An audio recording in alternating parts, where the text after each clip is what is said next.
उत्तराखंड में समान नागरिक संहिता लागू करने के लिए रविवार को सीएम पुष्कर सिंह धामी का यूपी के अमरोहा के गजरौला में अभिनंदन समारोह किया गया। इस मौके पर सीएम धामी ने कहा कि ये सम्मान सिर्फ मेरा सम्मान नहीं बल्कि उत्तराखंड की 1.25 करोड़ की जनता का सम्मान है। वहीं धामी ने यह भी बताया कि जब से उत्तराखंड में यूसीसी लागू हुआ है, मुझे कई मुस्लिम महिलाएं मिली। उन्होंने यूसीसी लागू करने के लिए धन्यवाद किया। सीएम धामी ने कहा कि यूसीसी की धर्म की प्रथाओं के खिलाफ यूसीसी नहीं है बल्कि कुप्रथाओं के खिलाफ है। सभी को बताना चाहता हूं कि जब से हमने यूसीसी को उत्तराखंड में लागू किया है, तब से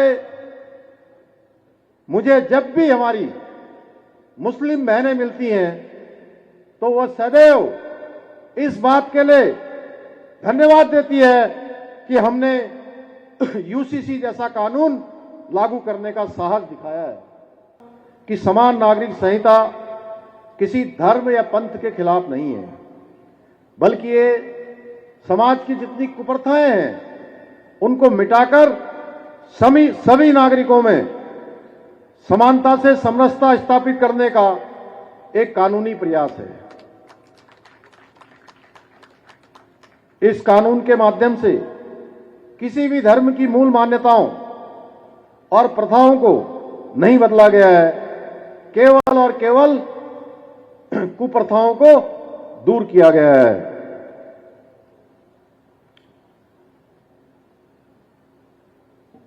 यह देश का दुर्भाग्य है कि स्वतंत्रता प्राप्ति के कई दशकों तक देश में एक ऐसी पार्टी की सरकार रही जिन्होंने अपने वोट बैंक के चक्कर में यूसीसी को देश में लागू नहीं होने दिया।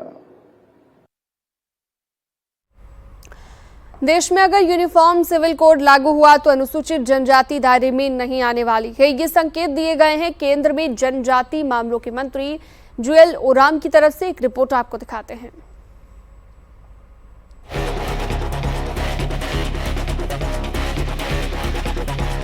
उत्तराखंड के बाद देश के अन्य राज्यों में भी यूनिफॉर्म सिविल कोड लागू करने की मांग जोरों पर है। इस बीच सवाल ये भी उठ रहे हैं कि लिंग और धर्म से परे जब सभी नागरिक यूसीसी के दायरे में आते हैं तो अनुसूचित जनजाति को इससे बाहर क्यों रखा जाए, जिस पर केंद्र में जनजाति मामलों के मंत्री जुएल ओराम का कहना है कि उत्तराखंड में लोगों की राय के बाद बनाए गए यूसीसी के लागू होने से जनजाति समाज को कोई दिक्कत नहीं है। जब देश में यूसीसी लागू करने की बारी आएगी तब देखा जाएगा। शेड्यूल एरिया और शेड्यूल ट्राइब का एडमिनिस्ट्रेशन ये गवर्नर्स का स्पेशल पावर है, तो इसलिए उसको उसके बारे में उस तहत में ही उस निर्णय होगा। हम यूसीसी के कारण ये इसमें कोई बाधा आ रहा है ऐसा तो कोई नहीं आ रहा है, ऐसा कोई नहीं है। कोशिश करेंगे या वहाँ करेंगे तो इस पर आप लोग सोचेंगे कुछ? नहीं, क्या सोचना कुछ नहीं है। आप यूसीसी हमने पास किया है और उसको माने जो पास करेगा, जो उसको यूज करेगा वो करेगा। वहीं अनुसूचित जनजाति के लोगों का मानना है कि उनके रीति रिवाज, जीवन शैली अलग है। जनजाति होने के कारण उनका रहन सहन और परिवेश एकदम अलग होता है और वो कभी नहीं चाहते कि उससे छेड़छाड़ की जाए। अनुसूचित जनजाति को यूसीसी से इसलिए अलग किया गया क्योंकि हमारे जो रीति रिवाज हैं, हमारे जो जीवन शैली है वो सबसे अलग है। क्योंकि हम लोग आदि जो जनजाति कहा जाता, आदि जनजाति, आदिवासी जनजाति कहा जाता है, क्योंकि हम लोग जंगलों में रहते थे, कंदराओं में रहते थे और मूल भारतीय जो है वो आदि जनजाति को ही माना जाता है। तो हमारे अपने जो एक नियम है, हमारे विवाह पद्धति है, हमारा जीवन शैली है, हमारे जंगल जमीन और उससे जो हमारे देवी देवता हैं उनसे रिलेटेड जो हमारे कस्टम है, जो हमारे तीज और त्योहार हैं, हमारी जो मान्यताएं हैं देश में जाति, धर्म, संस्कृति के साथ छेड़छाड़ विवाद की स्थिति पैदा कर सकती है, जो केंद्र से लेकर राज्य सरकार अच्छे से जानती और समझती है। ऐसे में उत्तराखंड में तो जनजाति समाज यूसीसी से बाहर है और केंद्र में भी इसको आधार बनाया जा सकता है। न्यूज़ 18 के लिए देहरादून से भारती सकलानी उनियाल की रिपोर्ट।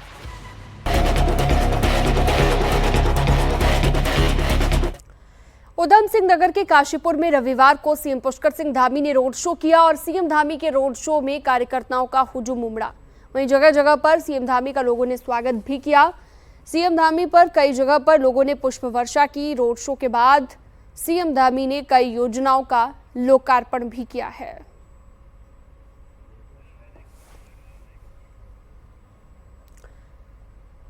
आगे बढ़ते हैं, देहरादून की बात करते हैं। बीजेपी से जुड़ी खबर, जहां पर सोमवार को उत्तराखंड में सभी 19 जिलाध्यक्षों की घोषणा हो सकती है। बताया जा रहा है कि सोमवार को दिल्ली से देहरादून जिलाध्यक्षों की लिस्ट आएगी, जिसके बाद देहरादून से जिलों को पर्ची भेजी जाएगी।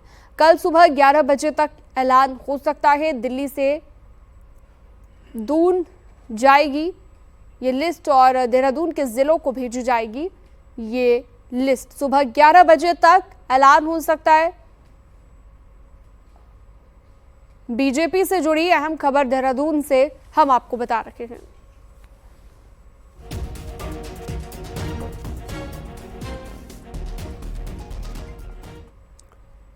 2027 भले ही दूर हो, लेकिन उत्तराखंड बीजेपी इसकी तैयारियों में जुट गई है। इसके लिए संगठन में महिलाओं को प्राथमिकता देने जैसे कुछ महत्वपूर्ण और बदलाव की तैयारी है। एक रिपोर्ट आपको दिखाते हैं।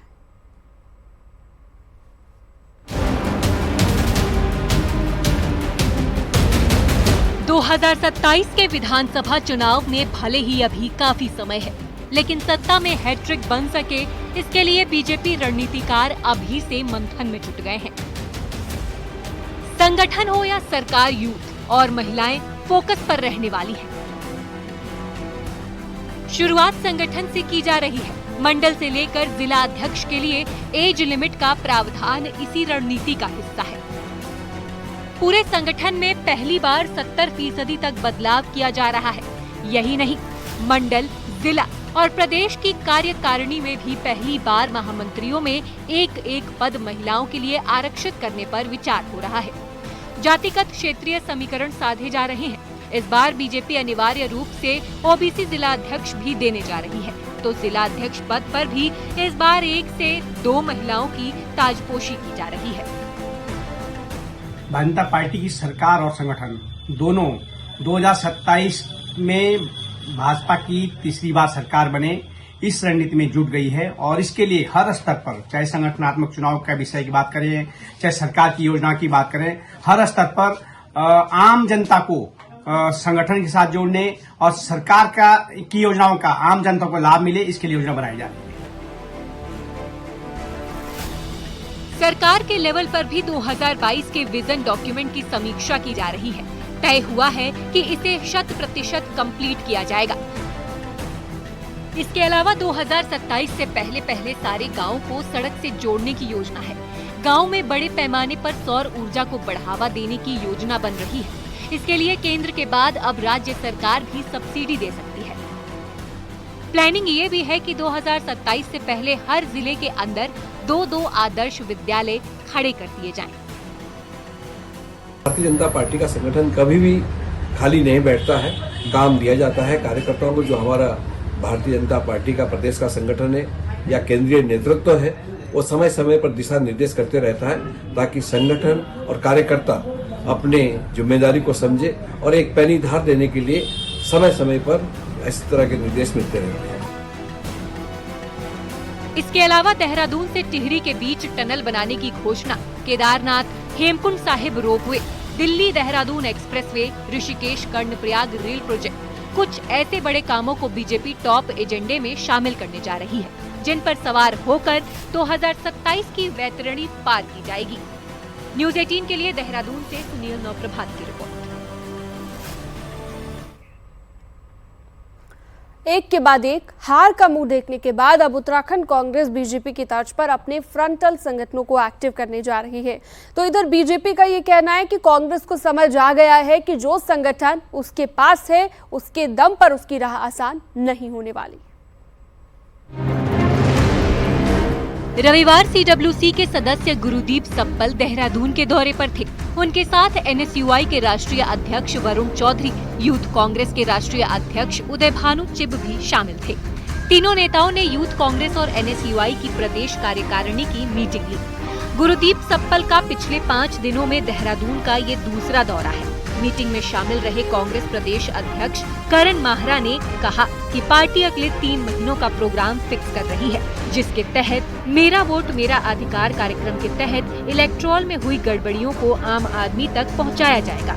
कांग्रेस अपने सभी फ्रंटल संगठनों के ब्लॉक लेवल तक ट्रेनिंग प्रोग्राम आयोजित करने जा रही है। इसके साथ साथ सभी फ्रंटल संगठनों को एक्टिव कर उनको काम सौंपा जाएगा और उनकी मॉनिटरिंग भी की जाएगी।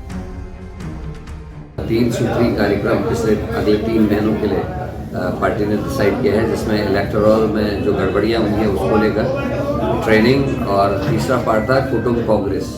इन तीनों विषयों को लेकर अब हमारे फ्रंटल प्रकोष्ठ है उनके साथ बैठकें शुरू हुई हैं। अब पार्टी मॉनिटरिंग कर रही है हमारे फ्रंटल प्रकोष्ठों के कामों की, तो जो काम सौंपे जा रहे हैं फ्रंटल प्रकोष्ठ उसको किस तरीके से अंजाम दे रहे हैं उस पर पार्टी की पहली नजर रहेगी। कांग्रेस की इस एक्टिविटी पर बीजेपी पूरी नजर गड़ाए हुए है। बीजेपी का कहना है कि कांग्रेस का संगठन हताशा और निराशा में डूबा हुआ है। कांग्रेस को समझ आ गया है कि मौजूदा संगठन से वो 2027 का चुनाव नहीं लड़ सकती। कांग्रेस का अंदरूनी मामला है, वो कैसे अपने संगठन को ठीक करने की कोशिश करते हैं, लेकिन इससे ये स्पष्ट हो जाता है कि कांग्रेस की जो वर्तमान की संगठनात्मक स्थिति है उससे वो निराश है, हताश है, और उनको भी समझ में आ रहा है कि आज जो ऑर्गेनाइजेशनल स्ट्रक्चर उनके पास खड़ा है उसके दम पर 2027 उनके लिए आसान नहीं है। बद्रीनाथ और मंगलौर उपचुनाव को छोड़ दिया जाए तो उत्तराखंड में पिछले लंबे समय से कांग्रेस के हाथ कोई खास सफलता नहीं लग पाई, और इसका एक बड़ा कारण है बीजेपी की अपेक्षा कांग्रेस का कमजोर सांगठनिक ढांचा। शायद कांग्रेस को अब संगठन की शक्ति का एहसास होने लगा है, इसलिए वो एक बार फिर फ्रंटल संगठनों पर फोकस करने की तैयारी में है। न्यूज़ 18 के लिए देहरादून से सुनील नवप्रभात की रिपोर्ट।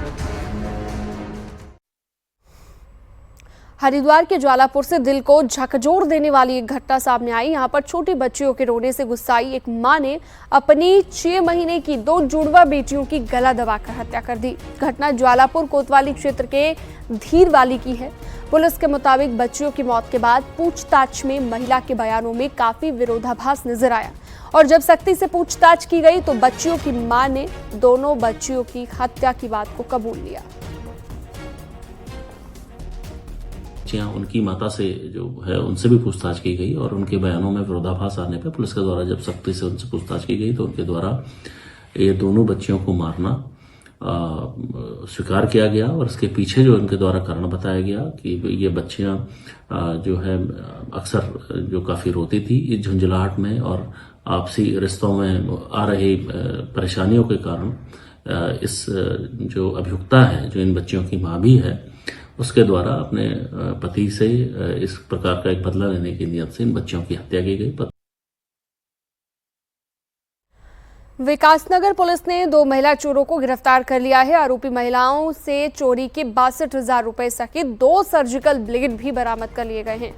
बता दें कि कुछ दिन पहले एक महिला ने शिकायत ये की थी कि हरबटपुर के एक बैंक में पर्स काटकर 90,000 रुपए चुराए गए थे। जांच में सीसीटीवी में 2 संदिग्ध महिलाएं चोरी करती दिखाई दी, जिसके बाद इनकी अरेस्टिंग की गई।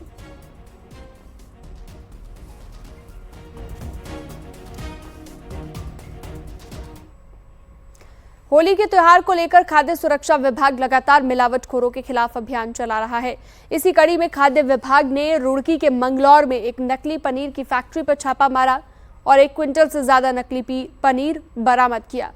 इसके साथ ही पनीर का सैंपल जांच के लिए भेज कर फैक्ट्री को भी सील कर दिया है। हमने यहाँ देखा कि पनीर जो यहाँ मिला है उस पर केमिकल भी और रिफाइंड भी इस टाइप का मिला, जो कि अच्छा स्टैंडर्ड का नहीं था, जो जिससे कि मिलावट की आशंका थी। उसी परिप्रेक्ष्य हम लोगों ने कार्रवाई करी है और ये कार्रवाई हमारी लगातार जारी भी है। और अब एक नजर पहाड़ की 10 बड़ी खबरों पर। पिथौरागढ़ के चंडाक रोड में खाई में बेकाबू कार गिर गई। हादसे में कार सवार एक की मौत, गंभीर रूप से घायल 2 लोग अस्पताल में भर्ती। विकासनगर के कालसी में एक और नवजात बच्चे का शव मिलने से हड़कंप मच गया। यमुना नदी पर हरिपुर घाट से नवजात बच्चे का शव मिला है। पुलिस कर रही है मामले की जांच। रुड़की के मंगलौर में पुलिस ने फर्जी आईडी पर मोबाइल सिम बेचने वाले फरार 2 आरोपियों को गिरफ्तार किया, जबकि दूसरे आरोपियों की तलाश जारी है। उत्तरकाशी में बड़कोट यमुनोत्री नेशनल हाईवे पर कार से स्कूटी की टक्कर होने से स्कूटी चालक गंभीर रूप से घायल हो गया, जिसे अस्पताल में भर्ती करवाना पड़ा। देहरादून के शीशमबाड़ा इलाके में लोगों ने भूमाफियाओं पर लगाया सरकारी जमीनों को खुर्द-बुर्द करने का आरोप। ग्रामीणों ने भूमाफियाओं के खिलाफ विरोध प्रदर्शन किया। विकासनगर में उत्तराखंड क्रांति दल के कार्यकर्ताओं ने मंत्री प्रेमचंद अग्रवाल का पुतला फूंका। प्रेमचंद के पहाड़ वाले बयान पर गुस्सा जताया। रुड़की में आवारा कुत्तों के आतंक से लोग परेशान हैं। सैनिक कॉलोनी के पास आवारा कुत्तों ने 2 स्कूटी सवार युवकों पर हमला कर दिया। दोनों बुरी तरह से घायल। कोटद्वार में बनेगा नया सीवर ट्रीटमेंट प्लांट। 135 करोड़ की लागत से बनाई जाएगी एसटीपी।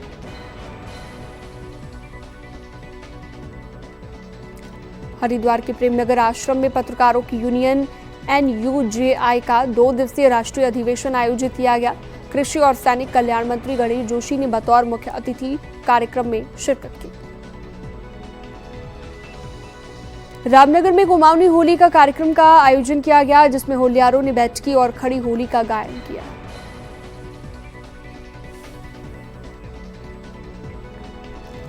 सीएम पुष्कर सिंह धामी ऋषिकेश के परमार्थ निकेतन पहुंचे, जहां पर मुख्यमंत्री धामी संध्या आरती में शामिल हुए। इस दौरान सीएम ने भगवान से प्रदेशवासियों की सुख शांति की कामना की। सीएम धामी डांडिया खेलते भी नजर आए।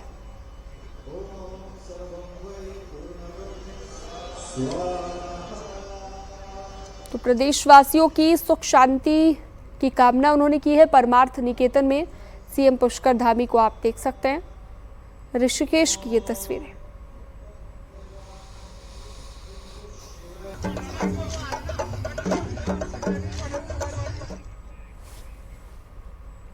अल्मोड़ा में चीर बंधन के साथ ही खड़ी होली का आगाज हो गया है। अब 1 हफ्ते तक होलियार घर घर जाकर खड़ी होली का गायन करेंगे। जागेश्वर धाम में भी लोगों ने चीर बंधन किया, जिसमें कई गांव के होलियार शामिल हुए।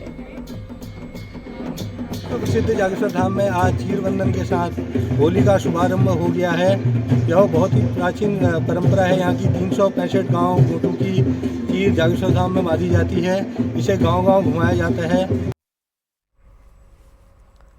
पहाड़ में होली का खुमार लोगों पर चढ़ने लगा है। बैठकी और खड़ी होली का आयोजन हो रहा है, जिसमें महिलाएं, पुरुष और बच्चे बढ़ चढ़कर हिस्सा ले रहे हैं। देखिए,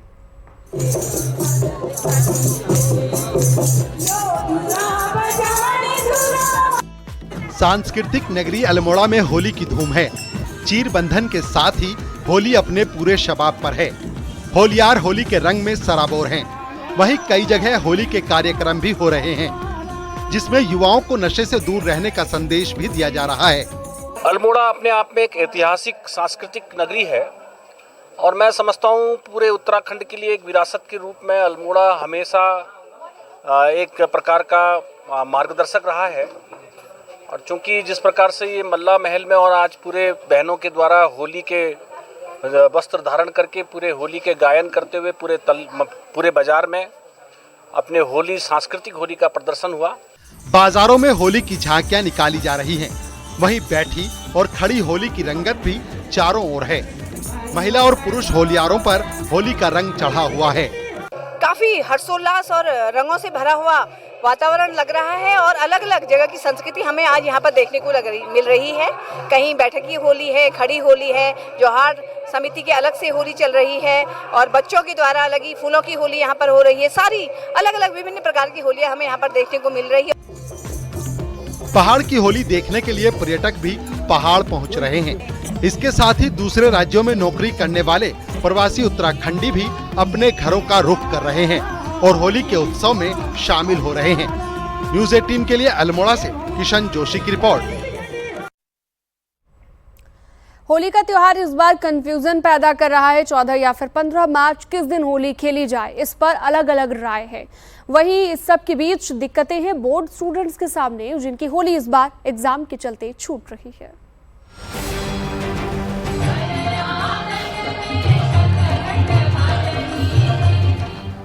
पिछले कुछ सालों से हर त्योहार 2-2 दिन होने लगे हैं।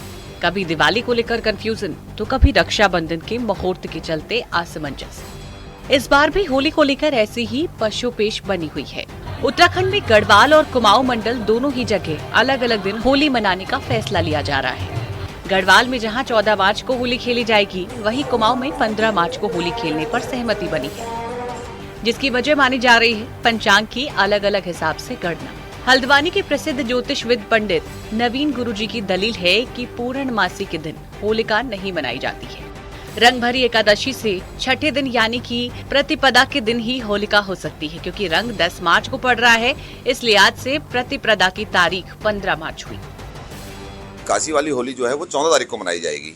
जो उसी के हिसाब से चलना चाहते हैं वो 14 तारीख को होली मनाएंगे, किंतु जो छलड़ी प्रतिपदा के दिन हमारे यहाँ मनाई जाती है, रंग भरी एकादशी के दिन से छठे दिन में 6 दिन की होली होनी चाहिए। रंग भरी एकादशी से 6 दिन में यानी कि छठे दिन छलड़ी होनी चाहिए। तो उसके हिसाब से 10 तारीख को अगर एकादशी होगी तो उसका 15 तारीख को जो है छलड़ी होगी। तो इस हिसाब से प्रतिपदा के दिन छलड़ी होनी चाहिए। यह निर्णय है 15 तारीख को होली होने का। सभी लोग पंचांग छपने से पहले जो है सामूहिक निर्णय ले लें, क्योंकि देश में एक भ्रांति हो जाती है कई त्योहारों में और लोगों में संशय की स्थिति बन जाती है। तो मैं आग्रह करना चाहूँगा सभी सम्मानित विद्वानों से, सभी लोग एक समिति बनाएं और सभी मिलकर के सारे देश में विशेषकर जो बड़े बड़े त्योहार हैं उनमें एकरूपता होनी चाहिए। उससे सरकारों को भी सुविधा होगी और श्रद्धालुओं को भी श्रद्धा होगी। ऐसे में दिक्कतें बोर्ड स्टूडेंट्स के सामने आ गई है। सीबीएसई का हिंदी का पेपर 15 मार्च को पड़ रहा है। स्टूडेंट्स कहते हैं कि इस बार होली नहीं खेलेंगे क्योंकि उनके पास और कोई ऑप्शन नहीं है। ऐसा नहीं है कि मतलब होली तो हर साल आती ही है, पेपर तो इसी बार है हमारा 12th का। तो अगर हम एक होली को कॉम्प्रोमाइज़ कर दे रहे हैं अपने हिंदी का एग्जाम के लिए, तो उससे हमारा रिजल्ट अच्छा हो सकता है। तो मेरा तो यही है कि अगर होली को साइड रख के मैं अपना एग्जाम में ध्यान दूंगी तो रिजल्ट ज़्यादा सही होगा। वैसे ये कोई पहला मामला नहीं है जब त्योहारों पर ऐसी स्थिति बनी है। इसलिए अब मांग की जा रही है कि ज्योतिष जानकारों को एक मत होकर ही पंचांग बनाना चाहिए, ताकि बार बार ऐसी स्थिति सामने न आए। हल्द्वानी से शैलेंद्र नेगी के साथ देहरादून से भारती सकलानी, उन्याके। बागेश्वर के सेरी गांव को हाल ही में नया संस्कृत ग्राम घोषित कर दिया गया है, जिसके बाद गांव के लोगों में उत्साह है। ग्रामीणों को विश्वास है कि संस्कृत सेरी की पहचान बनेगी और उत्तराखंड की सांस्कृतिक धरोहर को और ज्यादा मजबूती मिलेगी। हमारे गांव को एक नई पहचान उत्तराखंड सरकार के द्वारा दी गई है, जो संस्कृत ग्राम सेरी, आदर्श संस्कृत ग्राम सेरी को घोषित करने के लिए। और हम शासन प्रशासन का भी धन्यवाद अदा करते हैं जिन्होंने हमारे ग्राम पंचायत को आदर्श ग्राम पंचायत घोषित किया, जिससे हमारे आने वाली पीढ़ी को इसका लाभ मिलेगा। तो मैं चाहता हूं कि ग्राम पंचायत सेरी जो अभी नई संस्कृत ग्राम बनी है तो उसको भी फायदा हो और वहाँ के लोग भी संस्कृत से थोड़ा सा वार्तालाप जो भी है वो सीखें उससे। खबरों का सिलसिला जारी है, वक्त छोटे से ब्रेक का।